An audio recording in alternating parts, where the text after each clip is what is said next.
Tiaguinho, eu vou falar, a convidada que segue vai tratar de ti muito em breve, porque vamos falar com a doutora Sofia Vinhas, que está aqui connosco. Olá, muito boa tarde, obrigada por ter vindo ao Verão Total. E porque estamos em agosto e porque hoje é o primeiro dia de agosto e também temos que ter algum cuidado com o sol, não é? Muito cuidado mesmo. Vamos falar exatamente sobre isso, cuidados a ter mais especialmente nesta altura do ano, em que se vai mais para a praia ou se está mesmo aqui debaixo do sol. Nesta altura do ano é a altura em que os raios ultravioletas têm mais intensidade, temos de ter mais atenção à nossa proteção.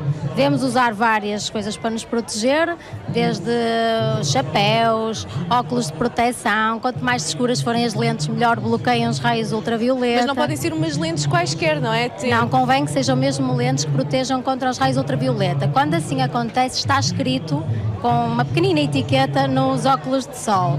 Os óculos escuros protegem mais dos raios ultravioleta, principalmente também os UVB e os UVA, enquanto que as lentes mais claras deixam passar mais radiação ultravioleta.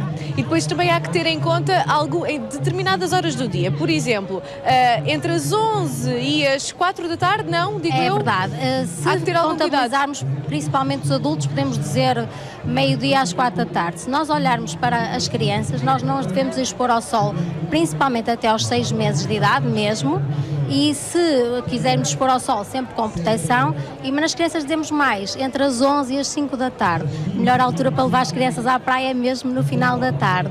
E muitas vezes na praia vemos que algumas crianças nem sempre estão debaixo das sombras, não é? Porquê? Porque elas têm muita energia, porque elas não querem estar quietas. Portanto, é verdade. O que devemos fazer provavelmente é pôr uma boa camada de protetor e ir renovando. Exatamente. E também estarem vestidinhas. Claro, renovando, porque elas vão para a água. O protetor solar, por muito que digam que são resistentes à água, à prova da água, que são coisas um bocadinho diferentes, a água reflete os raios ultravioleta, ou seja, nós, mesmo nas sombras, as crianças devem ser postas a mais de 1 metro do final da sombra, porque a areia reflete também a radiação ultravioleta. Sempre que formos à água renovar o protetor solar, se estivermos debaixo de um sol de grande intensidade, renovar no mínimo de 2 em 2 horas, mas o ideal é que as crianças já saiam de casa com o protetor solar.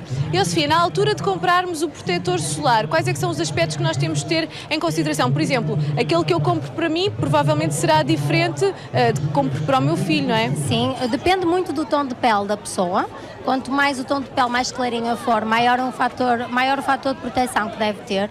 Nós devemos olhar bem para o protetor solar. O protetor solar, além de ser adequado ao tipo de pele, por exemplo, uma pele mais clara tem que ser de 30 para cima, uma pele mais escura podemos ir para os fatores 15. Mas mesmo assim, nós temos que ter atenção, porque os protetores solares dizem lá proteção contra os UVB, que são, a maior parte deles, filtrados pela camada de ozono. Os que passam mais são os UVA, que é uma coisa que geralmente não vem escrita nos protetores, que é o PPD. E esse PPD é que nos protege contra os raios UVA. Nós temos que ler muito bem, às vezes em letras pequeninas nos protetores, qual é o PPD, que é muito importante. Portanto, nem sempre devemos olhar para o preço, mas sim para o que está escrito, não é? Porque depois o barato pode sair mais caro.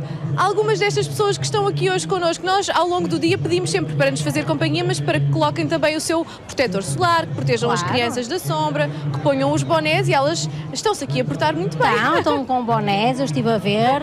Vi aqui há bocadinho uma criança pequenina, mas por acaso estava à sombra. Os adultos são sempre os responsáveis pelas crianças. São responsáveis. Não nos podemos eles esquecer não disso. sabem o que é melhor para eles. Nós temos que os ensinar, e se os ensinarmos desde pequeninos a pôr o protetor solar, eles em grandes não se esquecem. Também os líquidos são importantes. Sim, hidratar, ter uma alimentação saudável nesta altura do ano.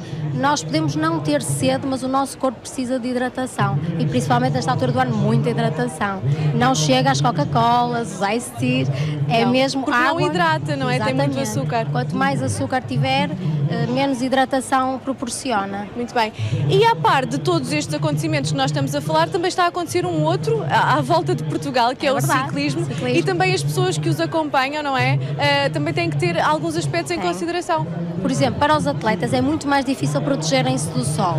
E, claro, eles já sabem disto, eu não vou dar nenhuma novidade, mas deviam propor os treinos serem logo de manhã cedo, nas primeiras horas da manhã, ser mais ao final do dia. Durante as competições é muito mais difícil, porque tem que ser em horários que já estão estipulados, mas devem usar sempre também os óculos de proteção, os chapéus, e há também atualmente uns uns mecanismos, uns fatos de proteção que já bloqueiam as radiações ultravioleta. E os protetores solares também já são feitos para desportistas, reagem à transpiração, não ardem nos olhos, há uma série de coisas que Muito já bem. estamos muito mais avançados. Haja investigação. Exatamente, exatamente. Doutora Sofia, muito obrigada. Não se vai embora sem antes ver o nosso Tiaguinho, que ele está tão debilitado bem, e eu ainda agora a prometo. volta começou. Obrigada, muito obrigada. Nada. E o que combina também